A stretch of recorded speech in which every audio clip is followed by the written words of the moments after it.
మా పార్టీలో డెమోక్రసీ ఉంది, ఓపెన్ కల్చర్ ఉంది. పార్టీ అధ్యక్షుడికి ఎవరైనా సూచనలు చేయొచ్చు.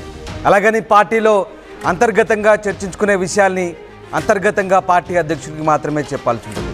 ఎవరైనా సరే అందరూ పార్టీలో కార్యకర్తలే అంటూ కేటీఆర్ ఇండైరెక్ట్గా కవితకు వార్నింగ్ ఇచ్చిన పరిస్థితి కనబడుతుంది. తమ పార్టీలో ప్రజాస్వామ్య స్ఫూర్తి ఉందంటూ కేటీఆర్ వ్యాఖ్యానించారు. కొన్ని అంతర్గత విషయాలు బయట మాట్లాడకపోతేనే మంచిదంటూ కేటీఆర్ చురకలంటించారు. లోక్సభ ఎన్నికలకు ముందు చాలామంది చాలా రకాలుగా కేసీఆర్కు సూచన చేశారంటూ కేటీఆర్ గుర్తు చేస్తున్నారు. కేసీఆర్కు సూచన చేయాలనుకుంటే ఎవరైనా లేఖలు రాయవచ్చు అంటూ కేటీఆర్ అంటున్నారు. పార్టీలో తామంతా కార్యకర్తలమే అంటూ నొక్కి చెప్తున్నారు కేటీఆర్. తమ పార్టీలో రేవంత్ కోవట్లు ఉండొచ్చు అంటూ కేటీఆర్ వ్యాఖ్యానించారు. తెలంగాణకు పట్టిన దెయ్యం రేవంత్ రెడ్డి అంటూ కేటీఆర్ వ్యాఖ్యానించిన పరిస్థితి కనబడుతూ ఉంది. తమ పార్టీ అధ్యక్షుడికి ఎవరైనా సూచనలు చేయాలనుకుంటే ఉత్తరాలు రాయొచ్చు, దాంట్లో పెద్ద విషయం లేదు. పార్టీ నాయకులు ఎవరైనా సలహాలు సూచనలు లిఖితపూర్వకంగా ఇవ్వచ్చు. ఎవరైనా పార్టీలో ఏ హోదాలో ఉన్నా సరే కొన్ని విషయాలు అంతర్గతంగా మాట్లాడాల్సినవి ఉంటాయి. వాటిని అంతర్గతంగా మాట్లాడితేనే బాగుంటుంది. పార్టీ ఫోరమ్స్ ఉంటాయి, అధ్యక్షుని కలిసే ఛాన్స్ ఉంటుంది. కాబట్టి అంతర్గతంగానే కొన్ని విషయాలు మాట్లాడితే చాలా మంచిది అంటూ ఇది అందరికీ వర్తిస్తుంది. ఎవరమైనా ఒకటే, ఈ పార్టీలో అందరం కార్యకర్తలమే, సలహాలు సూచనలు ఎలా అయినా ఇవ్వచ్చు అంటూ కేటీఆర్ వ్యాఖ్యానించడాన్ని బట్టి చూస్తుంటే ఖచ్చితంగా కవితను ఉద్దేశించి కవిత పేరును నేరుగా ఎక్కడ పలకనప్పటికీ కేటీఆర్ కవితకు ఇండైరెక్ట్ వార్నింగ్ ఇచ్చినట్టుగా మనకు అర్థమవుతుంది. సో మొత్తం మీద కేటీఆర్ ఇవాళ ప్రెస్ మీట్లో నేషనల్ హెరాల్డ్ సంబంధించిన అంశంతో పాటు కవిత ఇష్యూపై అడిగిన ప్రశ్నలకు ఆయన కొంత దాటవేత ధోరణితో సమాధానం ఇచ్చారు. అయితే పార్టీలో ప్రజాస్వామ్యం ఉందని అంతర్గతంగా చర్చించుకునే విషయాలు అంతర్గతంగానే మాట్లాడాలంటూ ఆయన చేసిన వ్యాఖ్యలు నేరుగా కవితకు తాకుతున్న పరిస్థితి కనబడుతుంది. అసలు కేటీఆర్ ఏం మాట్లాడారు ఒకసారి చూద్దాం. అట్లాగే నేను ఒక మాట మాత్రం చెప్తాను. ఎవరైనా సరే పార్టీలో ఏ హోదాలో ఉన్నా కొన్ని విషయాలు అంతర్గతంగా మాట్లాడాల్సిన విషయాలు అంతర్గతంగా మాట్లాడితేనే బాగుంటుంది. పార్టీ ఫోరమ్స్ ఉన్నాయి, అధ్యక్షుల వారితో కలిసే అవకాశం ఉంది, లేదా ఆఫీస్ బేరర్స్ ఉన్నారు, కలిసి చెప్పుకునే అవకాశం ఉంది. కాబట్టి అంతర్గతంగానే కొన్ని విషయాలు మాట్లాడితే బాగుంటుంది. అది అందరికీ వర్తిస్తుంది, వీళ్ళకి వాళ్ళకని కాదు, అందరికీ వర్తిస్తుంది. తప్పకుండా ఎవరమైనా ఒకటే, ఈ పార్టీలో అందరం కార్యకర్తలమే, అందరికీ కూడా ఇదే సూత్రం వర్తిస్తుంది. కాబట్టి coverts will expose themselves in due course of time. ఎందుకు తొందర ఎందుకు చేసుకోవాలి? ఇంత ఇంపార్టెంట్ ఇష్యూ చెప్తే నువ్వు దేవుడు దయ్యం అనబడుతుంది.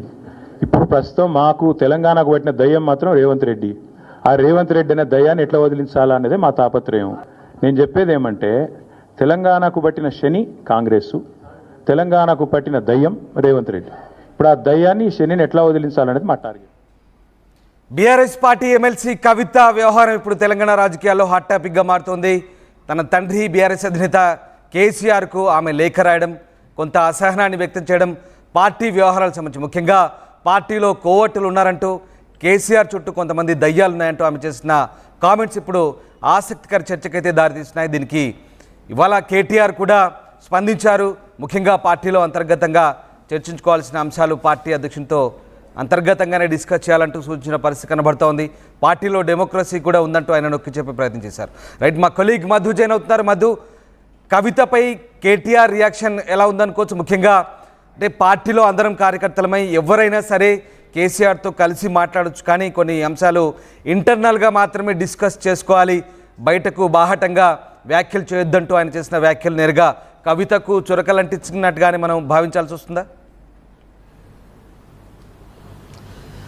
ఎగ్జాక్ట్లీ, ఆయన ఎక్కడ కూడా కవిత పేరు తీసుకోకుండా మాట్లాడుతూ పార్టీలో ఎవరైనా సజెషన్ చేయొచ్చు పార్టీ విధానపరంగా, కాకపోతే అంతర్గతంగా మాట్లాడాల్సిన అంశాలు అంతర్గతంగానే మాట్లాడాలంటూ ఆయన చెప్పే ప్రయత్నం చేశారు చాలా స్పష్టంగా. ఇక కవిత మాట్లాడినటువంటి మాటలు, కేసీఆర్ దేవుడే కానీ కొన్ని ఆయన చుట్టూ దయ్యాలు ఉన్నాయన్నటువంటి స్టేట్మెంట్ పైన ఆయన దాన్ని డైవర్ట్ చేశారు, రేవంత్ రెడ్డికి ఆపాదించే ప్రయత్నం చేశారు. రేవంత్ రెడ్డి తెలంగాణకు పట్టినటువంటి కాంగ్రెస్ దయ్యం అంటూ స్టేట్మెంట్ చేస్తూ ఇంకా మిగతా ఎక్కువగా ప్రొలాంగ్ వెళ్ళాలనేటువంటి ఆలోచన చేయలేదు. పార్టీలో మొదటి నుంచి డెమోక్రసీ ఉంది విషయాలు చెప్పడంలో.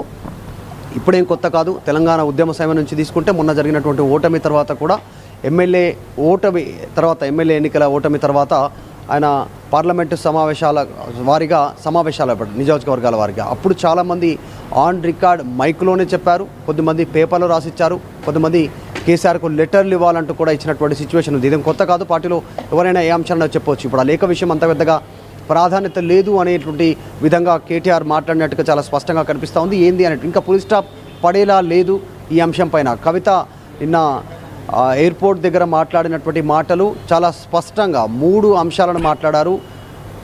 ఆమె నా పైన కుట్ర జరుగుతుందంటూ మాట్లాడారు. తర్వాత పార్టీలో కోవర్టులు ఉన్నారంటూ మాట్లాడారు. తర్వాత కేసీఆర్ చుట్టూ దయ్యాలున్నాయి అంటూ స్టేట్మెంట్ చేశారు. ఈ 3 ఆమె చేసినటువంటి biggest allegation. First time party ప్రారంభమైనప్పటి నుంచి ఇప్పటి వరకు దాదాపు 25 సంవత్సరాల ప్రస్థానంలో ఇలాంటి పరిస్థితి పార్టీ ఎదుర్కోవడం మొట్టమొదటిసారి. గతంలో ఈటెల రాజేందర్ కేవలం ఒక్క స్టేట్మెంట్కే పరిమితమయ్యారు. ఈ జెండాకు మేము కూడా ఓనర్లమే అనేటువంటి స్టేట్మెంట్కి మాత్రమే చాలా పెద్ద తతంగా నడిచింది.